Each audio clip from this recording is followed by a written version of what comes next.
Can you all hear me? Yeah? Okay. So, good morning everyone. My name is Luis Martinez, and this summer I'm working with Profe Jorge Moreno through the Banneker and Aslan Institute here at the CFA. And my work deals with using galaxy simulations in order to identify and analyze galaxy bridges, and specifically looking at the star formation within galaxy bridges. I want to start by showing you all this image from the Hubble Space Telescope of ARP-87. It's a pair of two merging galaxies that have already passed by one another for the first time, are moving away before they come back for a second passage. And it is in between this first and second passage that the formation of a bridge, highlighted here in white, happens. This bridge contains gas in its different phases and stars that form both within the parent galaxies and within the bridge. Studying bridges is important because understanding the dynamics of galaxy bridges and the dynamics of star formation within galaxy bridges gives us a better understanding of the dynamics of galaxies themselves. Additionally, because bridges are such a unique feature of galaxy mergers, they serve as a wonderful marker for galaxy mergers. And understanding bridges better and knowing what to look for can help us improve our estimate of the galaxy merger rate within the universe. I mentioned that I use galactic simulations. I specifically use the Fire Merger Suite. As you can see here from Prof. Moreno's simulation, this is what it's capable of doing. It's capable of creating real or realistic looking simulations of merging galaxies. And the Fire Merger Suite is a subset of the Feedback and Realistic Environments 2 simulation, otherwise known as Fire 2. It is a physics model that allows us to create idealized galaxy merger events. The Fire Merger Suite contains 27 of these merger events with a variety of 24 different ways in which galaxies can interact, ranging from the direction of rotation of the galaxies to the way that the galaxies are oriented, so they could come in head-on or they can come in perpendicular to one another. So how powerful is the Fire Merger Suite? How powerful is Fire? Well, it allows us to create this wonderful simulation here, but it can also allow us to probe deeper. Here is a snapshot of a galaxy merger where we have position on the x and y axis in kiloparsecs, and we're looking specifically at the gas within the merger, where the color map represents the gas mass density. However, Fire is more capable than that. It can allow us to even break this down into the different gas phases. So we can look at the cold molecular gas that acts as the fuel for star formation. We can look at the atomic gas, and we can look at the hot ionized gas. What I'm going to show you all next is a superposition of these three different gas phases in a galaxy simulation so that you all can see the dynamics of the different phases and how they evolve over time. So here we start with two galaxies coming together, and what you first see is that there's this initial shock wave before the first passage, at which point the galaxies start to unwind and you get the formation of the bridge here that has all three gas phases. However, the cold and atomic gas dissipate and you're left with only the hot ionized gas.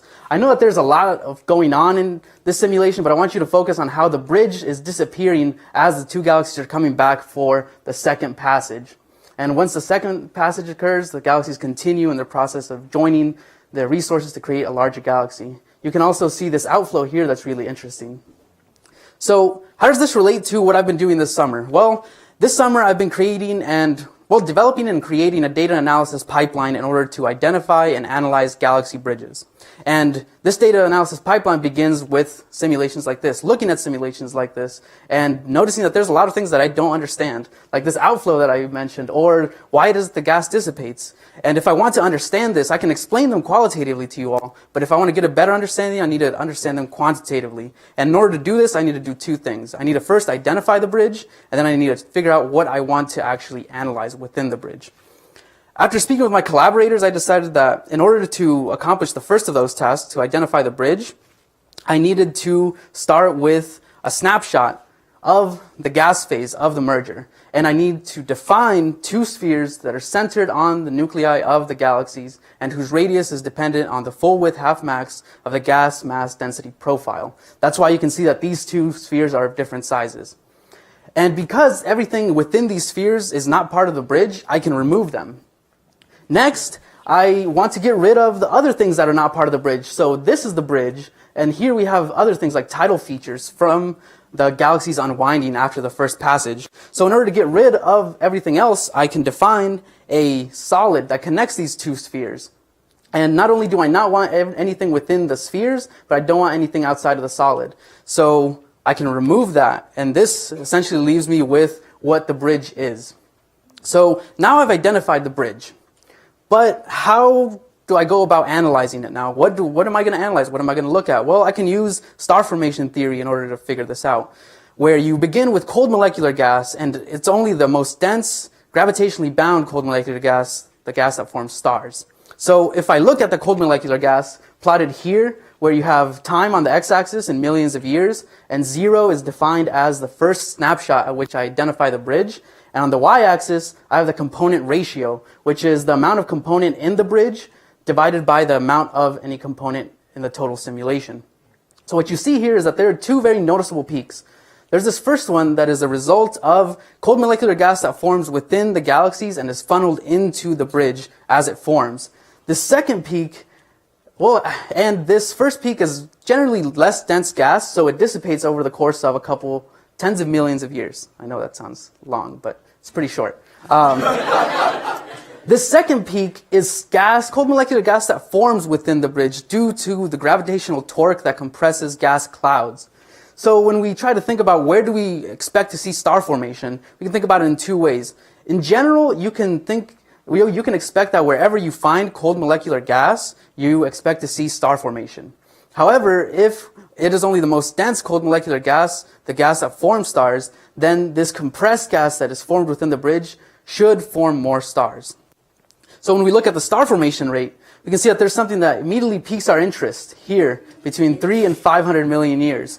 And when we superimpose the cold molecular gas on top of it, we can see that, as I mentioned before, on average, wherever you find cold molecular gas, you tend to find peaks in star formation. However, it is in the gas that's formed within the bridge where you see this large peak. And here, the peak almost goes to about 9, possibly 10% of the total star formation in this moment, and in the entire merger. So what are the implications of this? Well, we first have to recognize that this is the first study to consider the presence and the formation of cold molecular gas in the galaxy bridge and how that is correlated to the star formation. Here I have another spatial plot of a zoomed-in view of the bridge at 350 million years after it was first identified. And you can see that there are the three different phases. However, the cold molecular gas is only found in these really dense clumps. And this is where I hypothesize all of that star formation from the previous slide, that sharp peak is happening.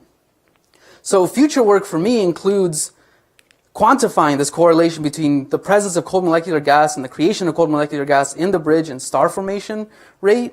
And the way that I'm going to do this is by applying the data analysis pipeline that I developed this summer to the 26 other mergers in the FIRE merger suite. Additionally, I'm interested in looking at connections between certain bridge properties and parameters of the merger. So I'm interested in seeing what parameters cause these gravitational torques that compress gas into cold molecular gas, and which ones don't, because some simulations form a very tenuous bridge that has little gas and little star formation, yet the simulation that I showed you today, the merger that I've been talking to you about today, has a very strong bridge that forms cold molecular gas and forms stars. So this concludes the speaking portion of my presentation, but before I open it up for questions, I do want to give some acknowledgments. I want to give special thanks to Seth, a graduate student here at the CFA that's helped me a lot this summer and has made this talk possible. I want to specifically thank the custodians at the CFA and Child Hall because, as Professor Johnson mentioned, they're the ones that keep academia running, and everyone else on this slide. So with that, I will open it up for questions.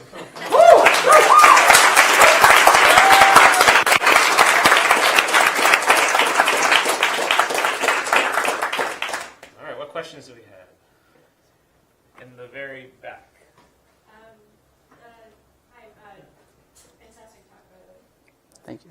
I'm actually really curious about the plot that you had that showed the cold molecular gas as a function of time, the fraction of it.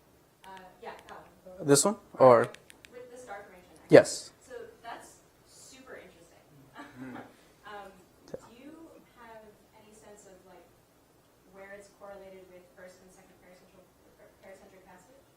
Like time-wise? Yeah, time-wise. So I think that, the x-axis is showing that. So 0 is defined as, maybe I think 10 to 20 million years after the first paracentric passage. And when you hit to when you go to like 800 million years, this is right before the second pericentric passage. It's right in the middle. I see. Okay. Yeah. So there's a kind of rise and fall, and then another rise and fall of the cold molecular gas fraction between first and second pericentric passage. Yes. So, and you can actually see this.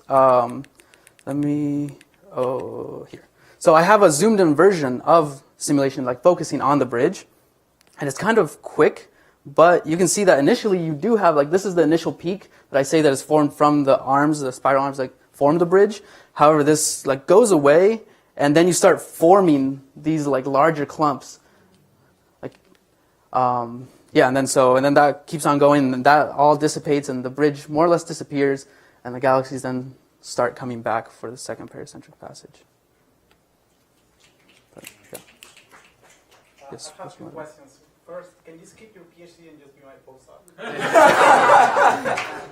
the second one is, by looking at the contents of the bridge and star formation, do you think there is a way for us to use that as a clock, as to like how far, or how long in the past we had the first pericentric passage?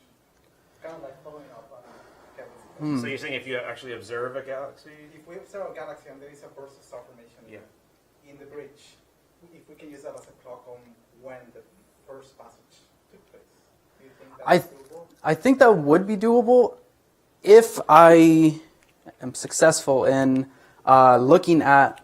So I talked about how I want to correlate certain bridge properties to like certain orbital parameters. I think that if I am able to do that, then if you know the orbital parameters of whatever merging system you're actually observing, I think that you could be able to go back and say, like, okay, this is where we expect this to happen. But yeah. All right, well, let's thank Luis.